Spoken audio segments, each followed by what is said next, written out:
Hello. Today I'm going to change a little bit of the platform of how I've been doing this. The reason is I've had a lot of students ask me if I would consider doing a quick introduction to anatomy so they can come back and refresh things after they've taken the class. There are also a lot of people who have told me that it would have really helped them to have a refresher course online. And then I also realized that there's a lot of people out there who want to learn anatomy, either because they do martial arts, if they do yoga, if they do sports, but they don't need units to move on to what they want. And so what I decided is I'm going to actually present anatomy. I'm going to do it in the way I usually have done it in lecture, trying to give it an organization which seems to help people make sense of anatomy. If you're using this to prepare for an anatomy class, well, I would actually recommend getting the anatomy lab manual, which will help you understand what's important. A lot of the work, what you would do is you'd look at the questions, you can Google them, and it'll end up helping you out determining where what you're supposed to do. I am also going to be mentioning the book in a lot of places, so hopefully it's something that you guys will appreciate. The basic human body plan is pretty much the basic body plan that you find in any vertebrate. If you take any animal, you have two sides. You have a right side and a left side, and they look relatively the same. When you get into internal organs, things change, but we pretty much have something called bilateral symmetry, meaning that you can take me and cut me straight down the middle and split me in half. Now, that line going straight down the middle to split something is very important, and so we have a name for it. It's called mid-sagittal. Now, some of you have heard of Sagittarius. It's the guy with the bow and arrow. And sagittal is the path that an arrow would fly. So if you were shooting me with an arrow, you'd want it to go straight in this way. It doesn't matter where. Mid-sagittal is straight in the middle. And what it does is a mid-sagittal plane, or division from the mid-sagittal line, will end up giving you a right and left. Mid-sagittal would be perfectly right. The other division that people talk about is called the coronal plane. And that's actually important because it separates a body from the front to the back and the back. Now, in anatomy, we have special language, so we're going to deal with anterior and posterior for that. Those of you who speak Spanish may have heard of a corona. Those of you who drink beer may have heard of a corona. And a corona is pretty much a crown. So if you think of a crown coming down here, that cut brings me down here all the way through, is a coronal plane. And a coronal plane would divide the body, a coronal cut would divide the body from anterior, which is the front, antes, for those of you Hispanic, and posterior. If you remember where your posterior is, it's your back. Now there is another way you can cut the body, and that's straight across, like a belt. I'm not putting my belts up here yet, but so you can see what I'm talking about. And the belt-like cut is called a transverse cut. So you have multiple different ways you can cut the body. Now, a lot of times when people cut the body in transverse cuts, they usually talk about what vertebral level they're at. So if they tell you that it's a transverse cut at the T1, T is for thoracic, so it would be a cut around this area. T12 would be down a little lower, just past the ribs. Then we can start talking about the body. And a lot of times when we deal with the body, we deal with it as a surgeon would see it. We're going to use my body as the one you're looking at. It could be any body. This is my right hand, so this will always be right. If I turn around, this is still right. It doesn't matter what you are. When you're dealing with surgery, when you're dealing with clinic, it's always what the patient is. So the patient right, that's where you're moving right. Left, it's over on the other side. And that is actually determined by the mid-sagittal line. We then also have the coronal. So you have anterior and we have posterior. Again, it's either it's in front of or behind. Now the transverse cut ends up giving you another thing. You have something called superior. But if you think of superior, it means above, it's greater. So superior would be above whatever you're cutting. Inferior would be below it. Now, all these positions are relative. So if we're looking at the nose may be superior to the lips, but it would be inferior to the eyes. We also have something else. If we take our midline here, we can actually talk about things going to the middle or going away from it. If it's going to the middle, we call it medial. If it's going away from the middle, we call it lateral. So if we use my face for an example, my nose would be medial to the eyes. My eyes would be medial compared to the ears. And if we're looking at the ears compared to the ears would be lateral. If we're looking at the eyes compared to the nose, it would be lateral. The eyes would be lateral. And so we have all these directions we can use. We got 2 arms and legs. We need a different way we can do this. Now, what we do is instead of using that, we end up using words like proximal and distal. Now, some of you have heard a word like proximity. Proximity means next to. So proximal, when we use it, it's in the proximity of the torso. Distal, like distance, it's farther away. Again, this depends on what you're actually looking at. So for instance, we're looking at the wrist compared to the fingers, the wrist would be more proximal. If we're looking at the wrist compared to the elbow, the wrist would be distal. And so this doesn't matter how you hold your hands. It's always going to be based on how things are.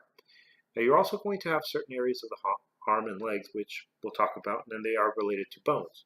So for instance, you'll talk about the ulnar, which is this area here, and the radial, which is on this side. One of the problems that happens is, if you think about it, the body can move around. And so we have actually a way to determine how we actually are going to look at the body. That's based on this picture.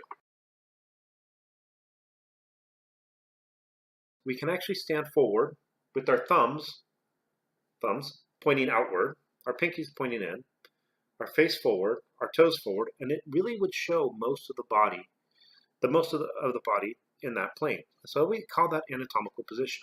When people are dealing with anatomy, they are dealing with anatomical position. So we do have a couple different directions we can now use. We can use distal, proximal, lateral, medial. Sometimes you'll actually refer to the medial portion of the arm, the distal portion, the lateral portion of the arm. Just the legs, you also do have the proximal and distal. And that actually was going to be really important, especially when you deal with bones. If we understand those directions, we can figure out where things are. So one of the first things that happens is, once we have all these different positions, we can talk about different parts of the body. The body is set up in a certain way, and it actually is that way because of the embryology. Certain things develop a certain way, and so you have these twists and turns, and so we end up getting these different views of the body. When we are developing, we have 2 big body cavities. And when we develop almost like any sort of vertebrae. So if you think about it, your arms are on the sides, your mouth would be down here, your head would be up here, and you would be like a cat. We can now end up talking about something being dorsal or ventral. Dorsal, if you think of a dolphin with a dorsal fin, it means the back. Ventral would be the front. And the first thing I want to tell you about is a body cavity called the dorsal body cavity. Now, it's actually made up of skulls and the vertebrae, and this is behind the other main body cavity, and it's divided into 2 parts. One is the cranial, one of them is called the vertebral. Cranial, we have our brain, and the vertebral, we have our spinal cord, and that's what's in the dorsal body cavity. When we deal with the ventral body cavity, we're actually talking about the area of the lungs, the heart, the abdomen, the pelvis. One can be divided into a lot of different areas. For instance, the chest area is the thoracic division of the ventral body cavity. Then you have the abdominal pelvic, which is the abdomen and pelvis area. That can be divided into the abdominal and pelvis based on line in the bones. Now, in the thoracic region, trachea, esophagus run through, which is called the mediastinum. We have an area where the lungs are, which is called the pleural body cavity. We have the area where the heart, media, if you speak Spanish. It's a middle. Those are the body cavities. And one of the other things that happens is inside the body cavities, you have some organs that are loose. About the peritoneal cavity. The peritoneal membrane is around this cavity, and you have a loose connection of organs inside. If you've ever gutted a fish, or if you go hunting, you probably already know that when you open up something, intestines kind of fall out.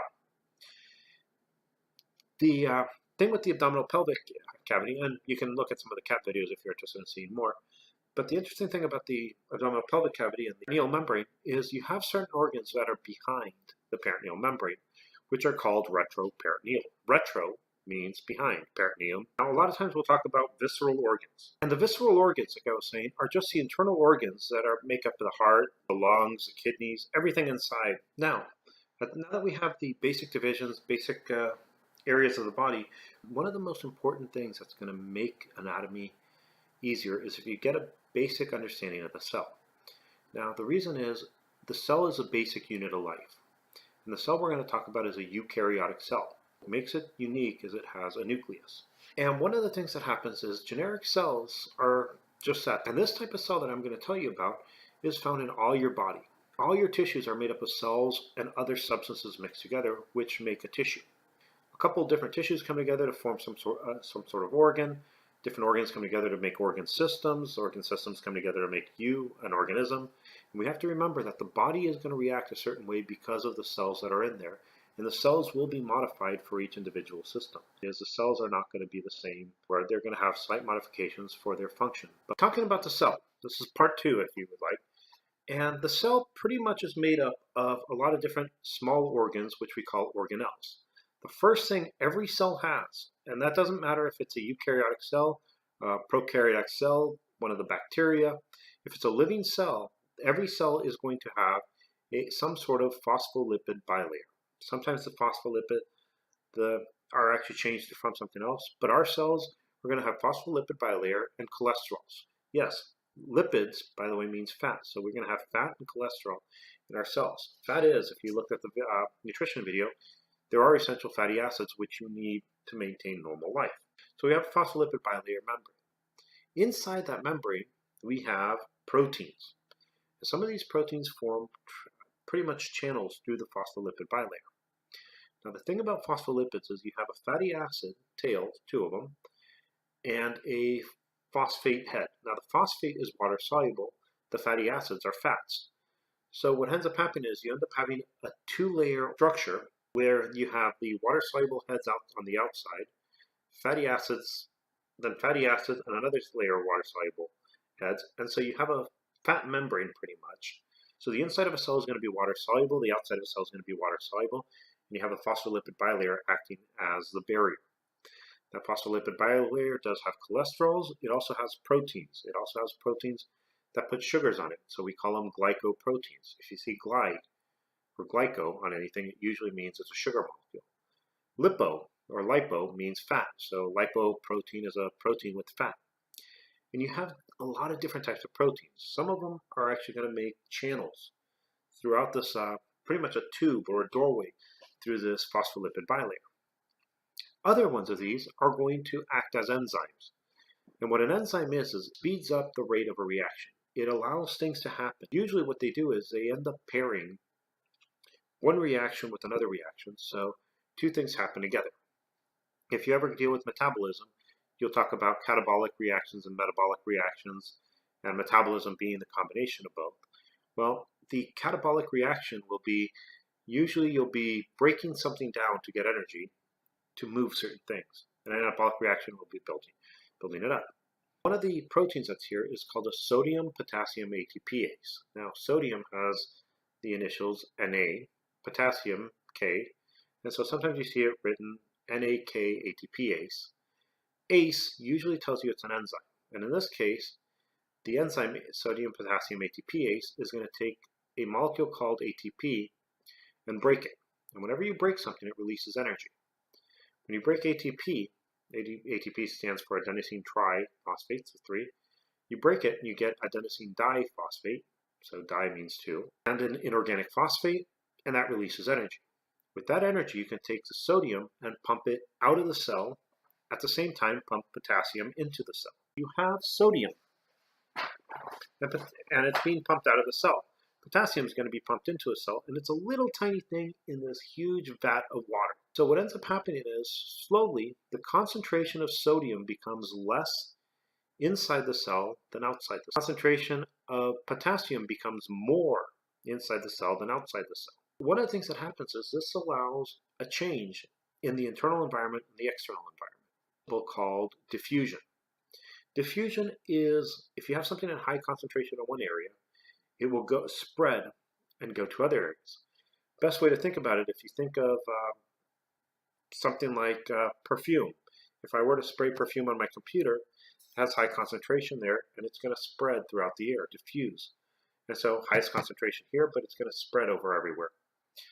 Well, when you're doing sodium-potassium ATPase, you're pumping sodium out and potassium in. That makes a difference in concentrations inside the cell and outside. And some of these channels that I mentioned open up and allow things like sodium to move freely. So if you've been pumping sodium out of a cell and you open a channel that allows sodium to move freely whatever it wants, if you have more sodium outside than inside, sodium will come in. If we now use potassium and do the same thing, well, if we've been pumping potassium into the cell and we open up a doorway to allow it to move freely wherever it wants, it'll leave the cell. So that's one of the big things that is important, is understanding how these things work. Sodium and potassium have the same charge. Sodium has a +1 charge, potassium has a +1 charge. And when you're pumping things in and out of the cell, the amount of sodium you pump out is not equal to the amount of potassium you pump in. So you're actually pumping 3 sodium out for every 2 potassium you get in. So for every 3 positive charges that come out, only 2 come back. So you have a negative charge. And that leaves a negative charge around the membrane, which means that the membrane will, at rest, when it's not doing anything, and it's just running the sodium-potassium ATPase, will develop a negative charge at rest, which we call a resting membrane potential. We now have a big phospholipid bilayer. Phosphates, lipids, what you have is you have something that looks like this. So you have phosphates here, lipids here, and it's 2 layers, so they call it a phospholipid bilayer. And the inside of a cell is different than outside. We also talked about the proteins that can come around here, sodium, potassium, ATPase, and all those. So we need a way to give a cell its shape. Like I said, when we start getting into anatomy, a lot of cells have different shapes so they can function a certain way. And so what we have a skeleton within the cell. One of the words that you're going to hear a lot is cyte. It's C-Y-T-E. And anytime you see cyte usually is what we call a cell. As the cell needs a skeleton, the skeleton, which is a bunch of proteins, they call it the cytoskeleton, and that gives the cell its shape. So now we have a skeleton inside a phospholipid bilayer. The skeleton can actually do a lot of things. You can actually move the skeleton around. You can break it one part and put it together in another. So you can actually even get the body to move up and back and forth. And that's one of the things that cytoskeleton, it gives shape and allows movement. Now, the other thing these can do is they can pull on the phospholipid bilayer. And when you pull on the phospholipid bilayer, you can end up pulling a little bit in and closing around it, making a little bag inside your cell, which that bag is usually referred to as a vacuole. Now, as we now have a vacuole inside the cell that we brought in from the outside, we can do different things to it. And that process of being able to pull in things from the cell is called endocytosis. Endo, you're going to come across again over and over. Endo just means inside. Cyto, again, the cell. Osis, a process of, so you're actually bringing things inside the cell. Well, just like you can bring in a vacuole inside the cell, you can take that vacuole and push it out of the cell. So the phospholipid bilayer that you made by pulling it in fuses with the phospholipid bilayer of the cell, and it spits it out. That's called exocytosis. So exo, you'll notice, means to go out or outside. Exocytosis is the process of moving things inside the cell outside. And so you have a lot of different things that can end up happening. And we do have enzymes all over there. One of the enzymes we have is called the ribosome, and it has 2 units. And these units, when you take physiology or micro, they actually talk about the sedimentation units. If you want to look up the sedimentation units, that's fine. But the purpose of a ribosome is to take a molecule called RNA and translate it into proteins.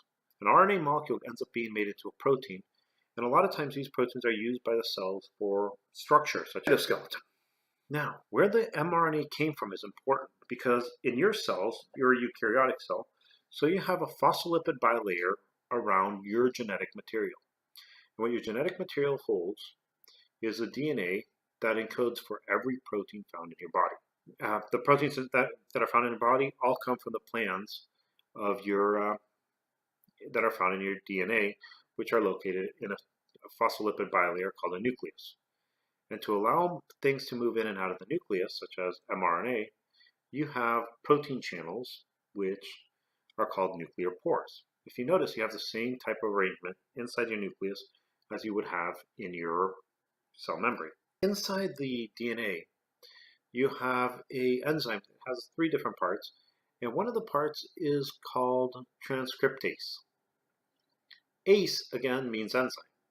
So transcription is an enzyme that transcribes. And the way it works is you have your DNA molecule, and this enzyme will transcribe the DNA into an RNA molecule.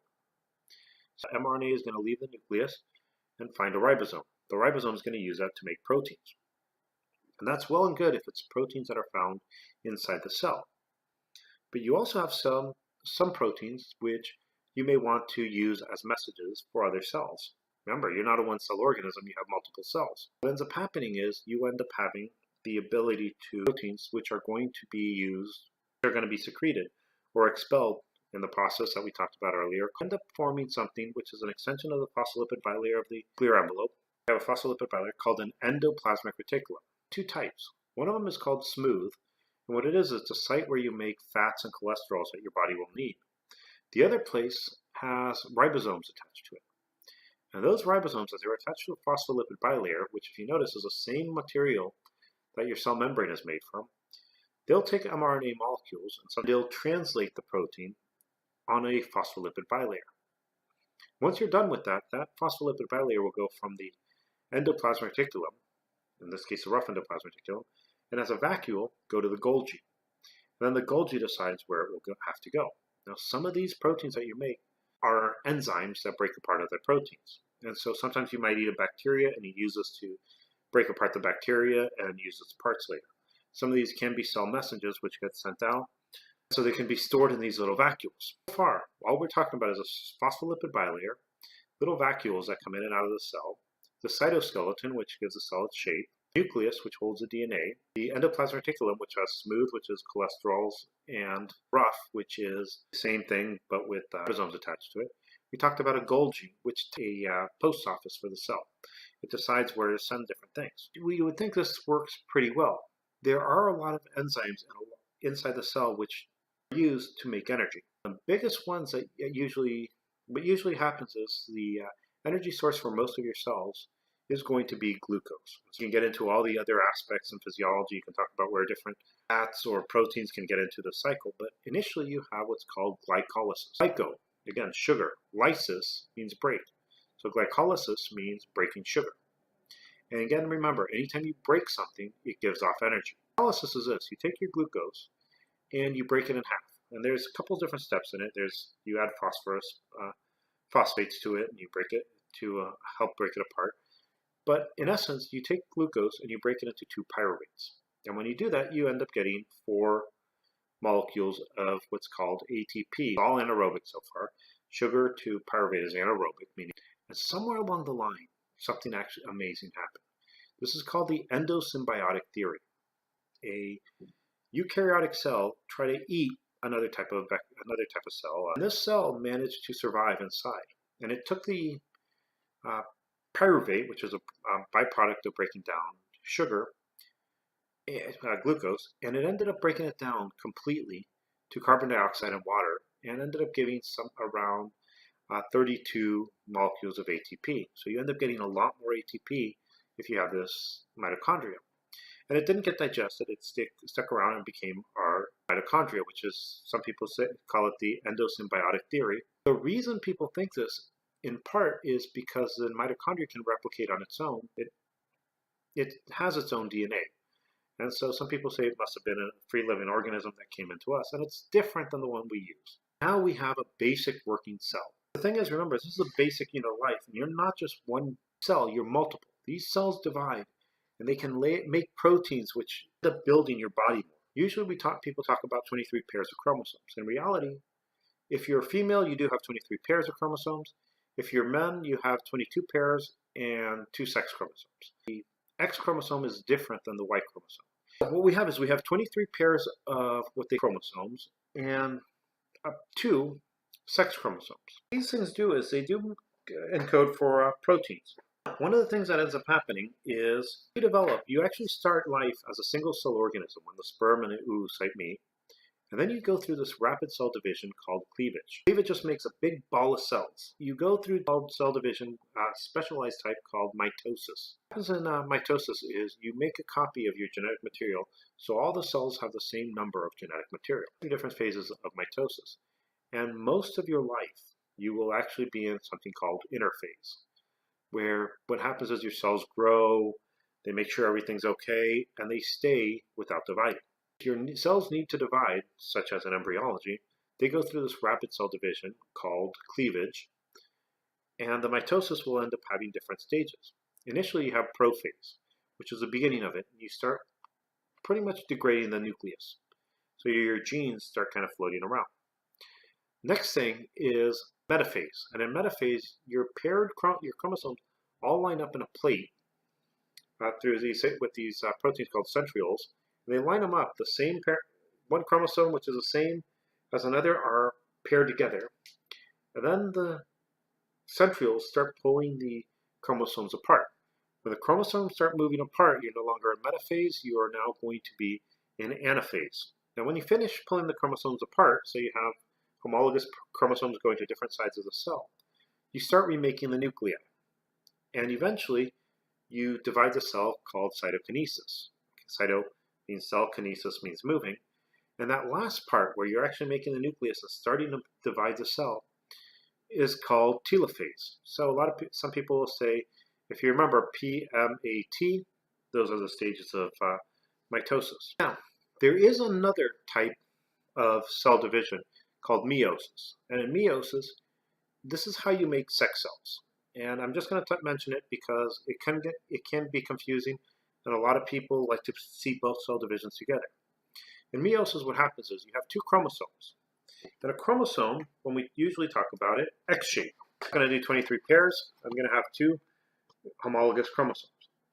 And what happens in meiosis is instead of copying and then dividing them, you divide them.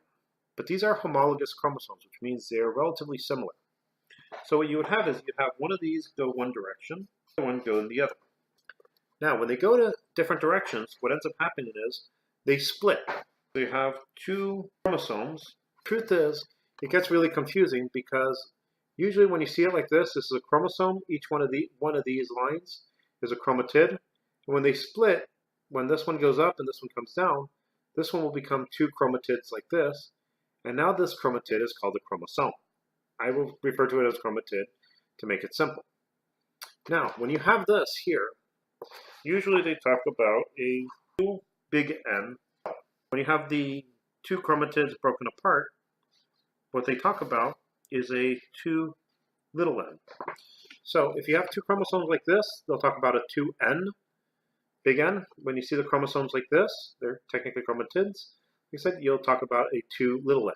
And so what ends up happening is you still have chromosomes. So they call it a diploid cell. Dip or di means two. So it has two chromosome cells. And like I said, I'm actually only using one chromosome. In your body, you'd have 23 pairs. So you have diploid cells. And you would go through meiosis 1, and it would separate the chromosomes. They'd split, and so they talk about still having a diploid cell. And then you'd go through meiosis 2, where those two little lines would then be separated out. So in each cell, one of these would go to its cell, one of these would go to another cell. So what you would have is these two would now end up, instead of being a 2 little n cell, it would just be 1 little n. And again, you wouldn't just have one chromosome or one chromosome, you'd have 23 pairs. And that's meiosis. Okay, so putting everything together, what we have is we have two haploid cells, sperm and an oocyte, coming together, forming pretty much a zygote. This cell is going to end up going through mitosis, huge cell, and it's going to go through mitosis, making a lot of little cells in a process called cleavage. This will end up forming a big ball of cells with a bunch of cells hanging off of it called a morula. And the reason it's called a morula is because it looks like a mulberry. This morula ends up forming a fluid-filled sphere called a blastocyte. Cyte, again, remember, means cell. And then it ends up forming another thing called a inner cell mass. The inner cell mass is really what we're actually going to be looking at. Because what it's going to do is it's going to migrate and form two cell layers. As you have two cell layers, we call it bilaminar disc. Remember, you have a big ball. If you think about a big ball, and just a disc, which is going to become the organism. Two cell layers. Now the outer layer is going to be called the epiblast. The lower layer is going to be called the hypoblast. The epiblast is going to grow faster than the hypoblast. So what ends up happening is the epiblast goes faster and kind of circulates around the hypoblast. It also sends cells between the epiblasts and hypoblasts, forming 3 cell layers. Now this happens by week 2 you have 2 cell layers, week 3 you have 3 cell layers. And the 3 cell layers end up wrapping around each other, so you end up having one hole which goes through your entire body. That will end up being your gut tube. There are a lot more things to gastrulation. I'm going to leave it at this. These 3 layers are going to have a name. The outermost layer is going to be known as the ectoderm. Ecto meaning, again, outside. Derm means skin. The middle layer is going to be known as the mesoderm. Meso meaning middle. And the layer that ends up making the gut tube will be the endoderm, or inside layer. And so you pretty much have this donut-like shape. And so now you have the 3 cell layers. They start forming all these different structures. And what's neat is by pretty much week 4, you look like a kind of a tadpole. So if you think about it, you have a big head area and a tail area. The embryonic disc really starts growing fast, and you end up also developing 2 areas that I didn't mention. The outer area, where the ectoderm is covered with amniotic fluid, and it's in what's known as the amniotic sac. The gut tube is attached to something called the yolk sac. Yes, humans do have a yolk sac during embryology, and it is used for certain purposes, but for the most part it seems to be spare cells. The amniotic sac ends up forming around what's going to end up being the embryo around the embryo by the 4th week. And then neurogenesis begins. Neurogenesis means you start making nerves. And this is going to start with pretty much the brain. But I'm going to stop here because I'm going to deal with embryology as it occurs with other structures. We are going to talk about next time the different types of tissue. Now, this is what you have. You have cells, and those are the ones I've talked about. The cells can lay down different proteins outside around them and end up forming a specialized structure which looks somewhat relatively uniform. And that would be your tissue. And tissues come together to form organs. Organs are a bunch of tissues that are working together for a specific function. The organs come together to form organ systems, and the organ systems end up forming your organism. I am going to start talking about bones in the next video. Actually, most of these words I've actually mentioned, so if you review the vocabulary that I've talked about, it will help you understand the next section. I would actually recommend, if you've never taken anatomy before and you're just trying to learn everything, watch this one first. Try to get a basic understanding, and then we'll work on the next one, which I'm going to start talking about the tissues of the skeletal system. It really would help you, if you're interested in learning anatomy, to review everything I've talked about and look it up. Now, I am hoping to get all this done quick, and so I am going to put them up as soon as I can. And this is just a basic anatomy video. Hopefully it's something you guys will be able to enjoy. Thank you, and have a good day.